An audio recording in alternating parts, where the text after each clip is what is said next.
फिरोजा की दाई माँ थी, उसका नाम था गुलविहिस्त। क्या नाम था? वो बेचारी यहाँ समझाने के लिए आती है वीरमदेव को, भाई तू शादी कर ले। तो वीरमदेव उसको भी कहता है कि नहीं भाई, मामो लाजे भाटियान कुल लाजे चौहान, जे मुंह परनो तुर्कड़ीन उल्टो उगे बाण। ये बात उसी प्रकार असंभव है कि मैं किसी तुर्क कन्या से शादी कर लूं जैसे सूर्य का पश्चिम में उगना। ना तो सूर्य कभी पश्चिम, ऐसा कौन से इतिहासकार ने कहा? फरिश्ता। ये तो फरिश्ता जो उधर मुस्लिम इतिहासकार है वो कहता है। अपनी तरफ का इतिहासकार है नैण सिंह। कौन है? जो इसके बारे में बात करता है। नैण सिंह कहता है बात तो सही है, बात तो ये ठीक है कि आइनुल मुल्क मुल्तानी आया था और कानड़ देव को समझाकर कहां ले गया था? दिल्ली।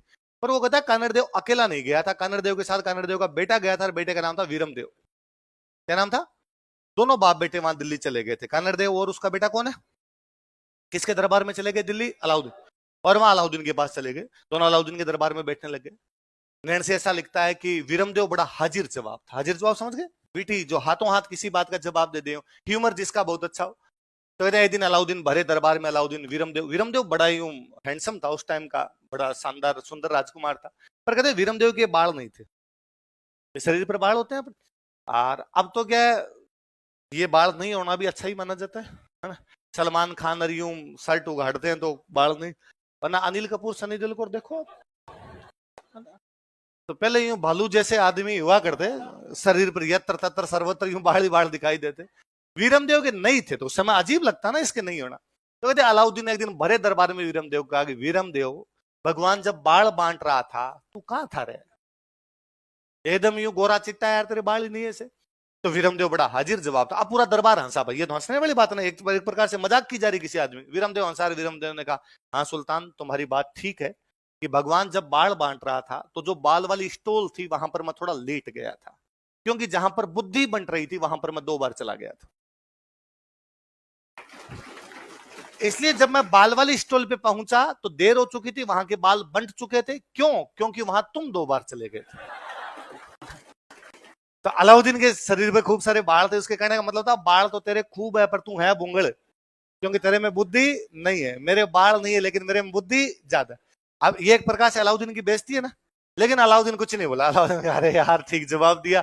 और पूरे दरबार ने देखा कि यार क्या राजकुमार है, सुल्तान को सरेआम भरे दरबार में ऐसा जवाब दे दिया, सुल्तान कुछ भी कर भी नहीं। भाई इस बात में क्या सजा दे? आपने कहा था मजाक की मजाक वापस झेलनी पड़े आपको।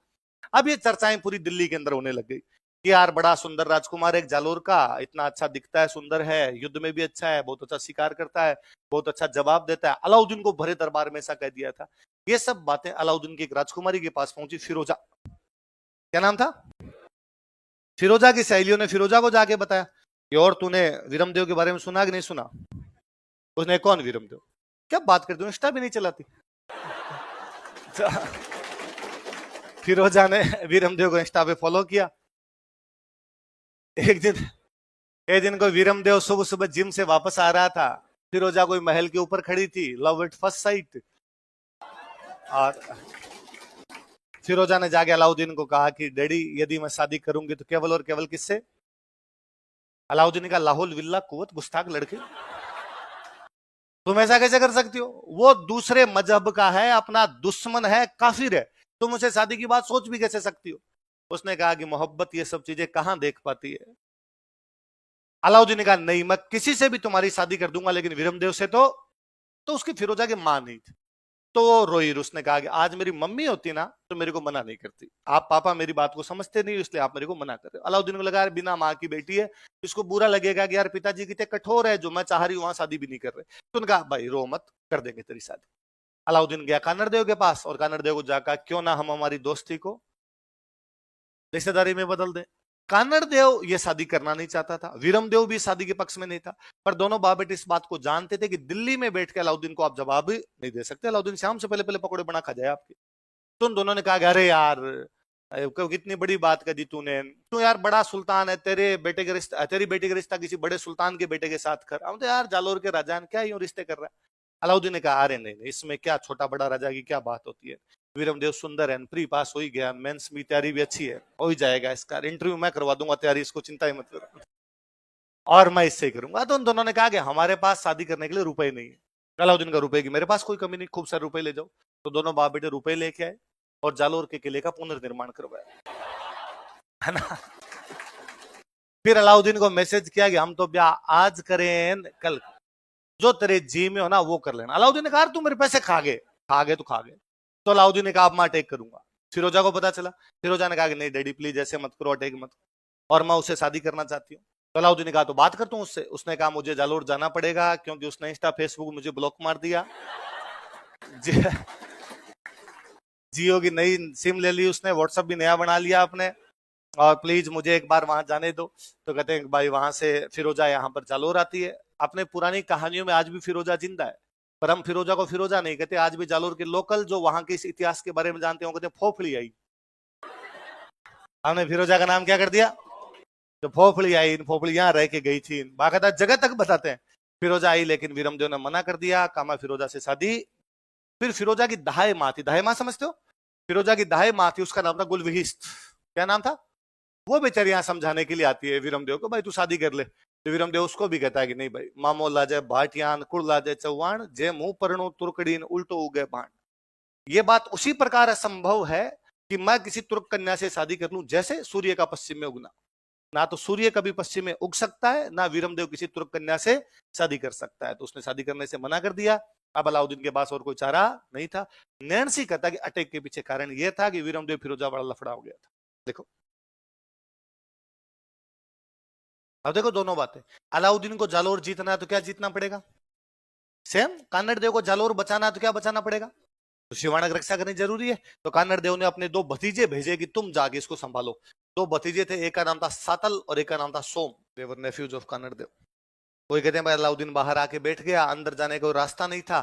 फिर उसने एक सैनिक को पटाया, यदि तू मुझे अंदर जाने का रास्ता बता देगा तो मैं तेरे को पैसे दूंगा, धन दूंगा, राजा बना दूंगा। एक बहेल सैनिक था। कौन सैनिक था? वो बहेल सैनिक इनके साथ विश्वासघात करता। लिखो, वो जालोर आके बैठ गया, अंदर जाने का फिर कोई रास्ता नहीं। इस बार उसने फिर एक आदमी को पटाया। उस बंदे का नाम था बिक्का दैया। क्या नाम था? उसने बिक्का दैया कहा कि यदि तू मुझे अंदर जाने का रास्ता बता देगा तो मैं तेरे को धन दूंगा, और जब कान्नड़ देव और वीरम देव दोनों लड़ते हुए मारे जाएंगे तो मैं तेरे को जालोर का क्या बना दूंगा? राजा। बिक्का दैया उसके चक्कर में आ गया। बिक्का दैया ने कहा मैं तुझे अंदर जाने का रास्ता बता सकता हूँ। तो बता। उसने कहा इस किले की दीवार एक साइड से कच्ची, और तू यदि कच्ची वाली दीवार तोड़ दे, भाई दीवार पक्की तो टूटेगी नहीं, कैसे टूट के अंदर घुसोगे? कच्ची वाली दीवार टूट सकती है, वो यदि दीवार तुम तोड़ दो तो पूरी दीवार टूट जाएगी, अंदर घुस जाना, अंदर सेना कम है उनको मार देना, मार के कब्जा कर लेना। तो अलाउद्दीन ने कहा कहां से कच्ची? उसने कहा ये तो नहीं पता मुझे। तो अलाउद्दीन ने कहा इतने बड़े किले का कैसे पता लगाएं फिर दीवार कहां से कच्ची है? तो उसने कहा एक मैं तरीका बताता हूँ। राई होती है, राई, राई का बीज होता है, सरसों जैसा बीज होता है राई। तो उसने कहा राई का जो बीज होता है ना, उस बीज की एक खासियत है, यदि वो रात को जमीन में डाल दिया जाए तो सुबह तक वहां से जमीन में दरारें आ जाएगी, जमीन फटने लग जाएगी वहां से, वो बहुत जल्दी अंकुरित होता है वहां से। इसलिए इसके चारों तरफ राई का बीज डाल दिया जाए। जहां से जमीन फटेगी इसका मतलब वहां से जमीन क्या है? कच्ची। इसका मतलब उस साइड वाली दीवार भी क्या है? कच्ची। तो तुम ये कर सकते हो। तो उसने कहा ठीक है। अब उसने आसपास घोषणा करवाई कि जिसके पास जितनी राई हो लेके आओ। आप जैसे खूब सारे शमशेर बहादुर थे, राई के बोरे भर भर के लेके आए, और आका ये ले राई। और अलाउद्दीन ने मुंह मांगे दामों में खरीदी कि हाँ भाई कितने बेच रहा है? 10 रुपए किलो। कितने बेच रहा है? 20 रुपए किलो, खरीद लो। और चारों तरफ राई डलवा दी। जहां से राई फूट गई इसका मतलब वो जमीन कच्ची है, उसने उधर की दीवार तोड़ दी थी। एक मेरे जैसा कोई महाआलसी आदमी था, वो सुबह राई लेके आया, और मैंने कहा मैं भी अलाउद्दीन राई लेके आऊं। हाँ भाई तोलो इसकी राई। क्या भाव दी? मैंने कहा 100 रुपए किलो। उसने कहा नहीं 2 रुपए किलो में तोल लो। मैंने कहा रात तो तुम 50 रुपए किलो और 100 रुपए किलो और 20 रुपए किलो वैसे ले रहे थे। अलाउद्दीन ने कहा राई रा भाव राते गया। राई रा भाव, राई के भाव तो कब चले गए? 2 सवाल। कोई आपसे पूछेगी राजस्थान का कौन सा किला राई के भाव बिक गया था?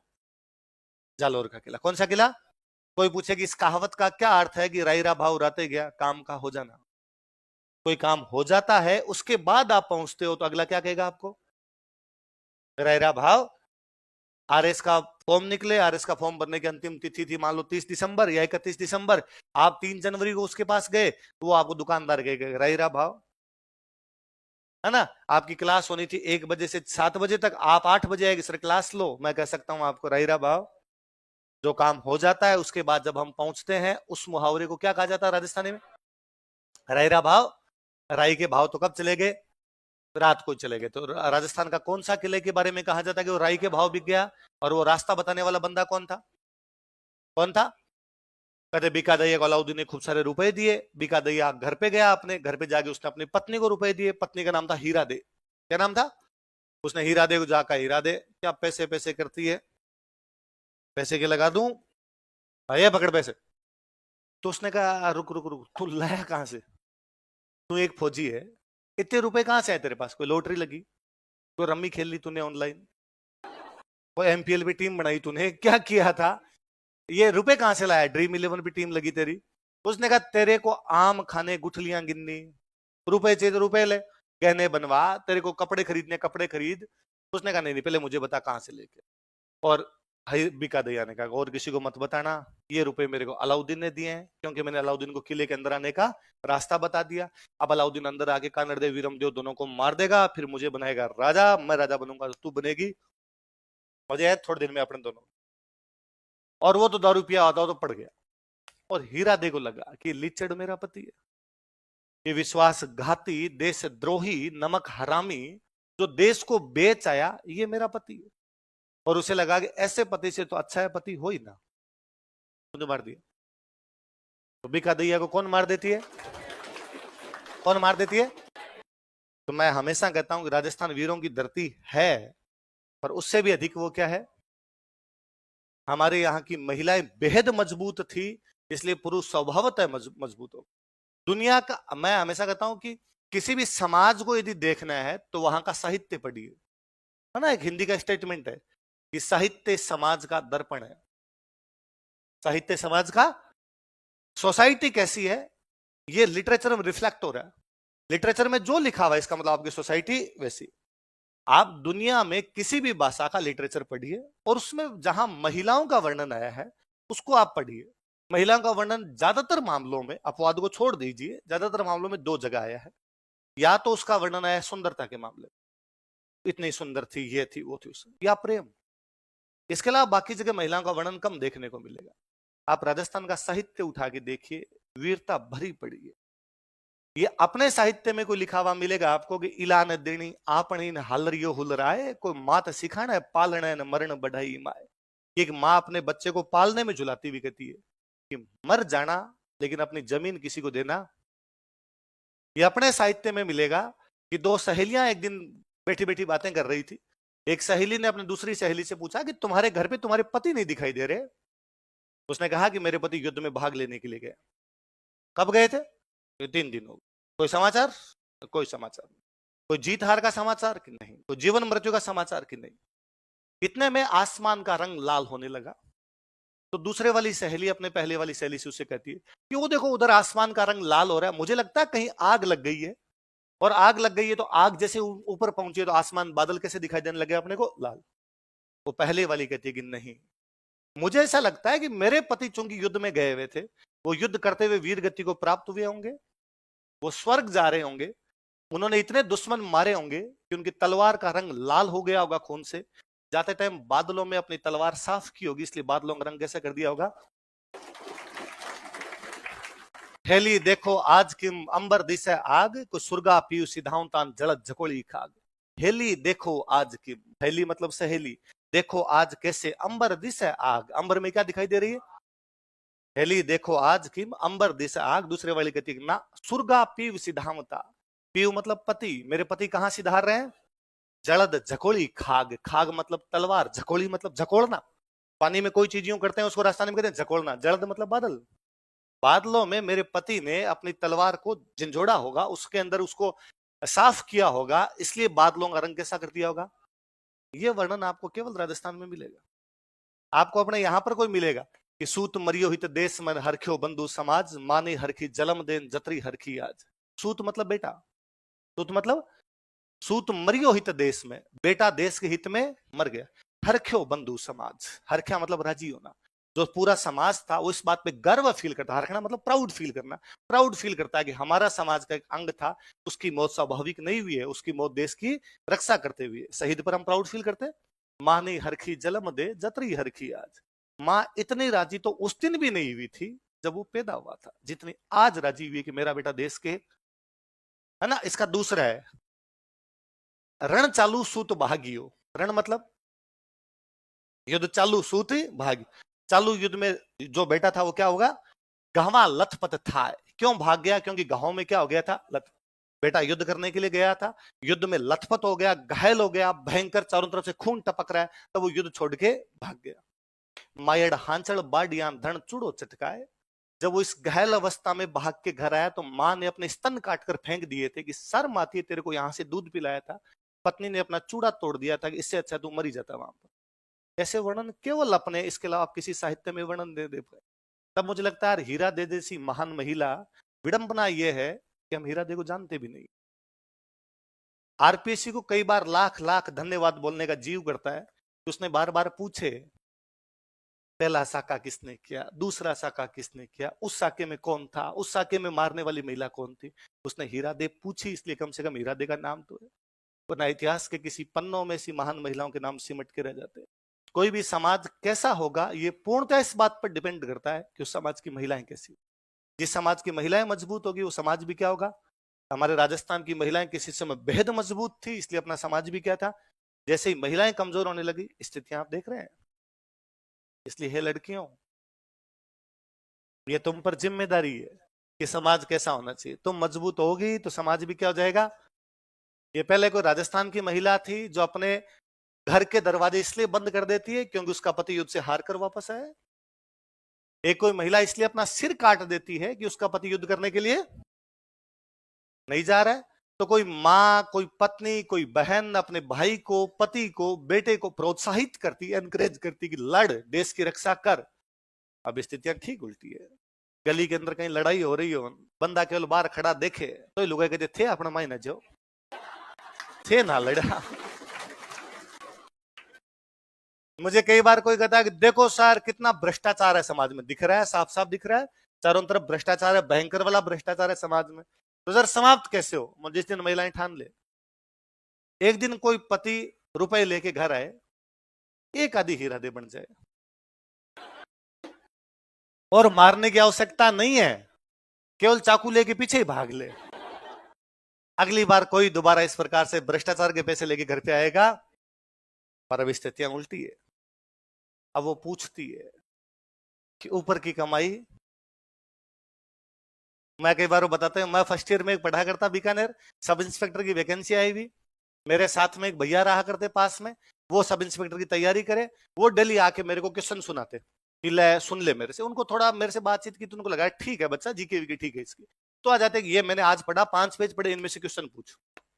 मुझे भी मजे आते उनसे क्वेश्चन पूछने में। उससे भी अधिक मजे इस पर आते कि मैं उनको फंसा लिया करता कि ये नहीं आ रहा भाई साहब, थानेदार नहीं बनोगे आप, ऐसे नहीं लग। एक दिन वो साइंस के कुछ क्वेश्चन लेके आए मेरे पास और हिंदी के क्वेश्चन लेके आए, और मैंने 45 मिनट तक जितनी माथापच्ची करनी थी कर ली, पर उन्होंने सारे जवाब दे दिए, मेरे से एक भी सवाल में फंसे नहीं। तो मैंने सरेंडर किया। भाई साहब आप तो, आपकी तैयारी अच्छी हो गई यार, आपको सब कुछ आने लगा, इस बार आप पक्के थानेदार। उनका हाँ यार लग रहा है इस बार मेरा सिलेक्शन हो जाएगा। तो उन्होंने कहा मेरा सिलेक्शन हो जाएगा ना तो फिर तेरे भाई के पास खूब सारे पैसे होंगे और तू तेरे पापा से पैसे मत मंगना बाद में गाँव से। तो भैया तो मैं दूंगा तेरे को महीने का खर्चा। तो भैया से आपकी कितनी तनख्वाह होगी। उन्होंने कहा अरे यार इसमें तनख्वाह का क्या लेना देना है इसके अंदर। तो मैंने कहा तो अरे उनका थानेदार थानेदार होता है, अरे कब पैसे होंगे। तो मैंने कहा भ्रष्टाचार करेंगे। तो उनका भ्रष्टाचार नहीं है, कुछ चीजें शिष्टाचार होती है, आपने कुछ जबरदस्ती थोड़ी लेंगे। जो जीता होता है उतना तो होता ही है, और उसमें अपना खूब सारा आएगा। आपने नई नई 12th पास करके आए थे, 12th में भ्रष्टाचार का ऐसे पूरा याद किया था। मैंने उधर वाली लाइनें भैया पे चिपकाई और मैंने कहा देश को केवल बाहरी दुश्मनों से खतरा नहीं है, ये अंदर का भ्रष्टाचार हमारे देश को अंदर ही अंदर खोखला दिमक की तरह करता जा रहा है। और आप भ्रष्टाचार कैसे कर सकते हो। मैंने 2-4 मिनट उनको भाषण दिए, उन्होंने जाते जाते मेरे सिर पे हाथ फेरा और वापस कहा कि राजवीर तू अभी टाबर है, तू नहीं जानता कि लैक्मे की नेल पॉलिश 55 रुपए की आती है। तो मुझे लगा अच्छा भ्रष्टाचार का लैक्मे की नेल पॉलिश है। मैं किसी पुरानी क्लास में जब ये किस्सा सुना रहा था कि स्टूडेंट खड़ा और उसने कहा सर आप अभी भी बोले ही हो, आप 55 की नहीं आती है, वो महंगी आती है सर। तो महिलाएं जिस दिन ये धारण कर लेगी कि हमें इन चीजों को समाप्त करना है, उस दिन चीजें क्या हो जाएगी समाप्त। लैक्मे की नेल पॉलिश अब कितने की आ रही है।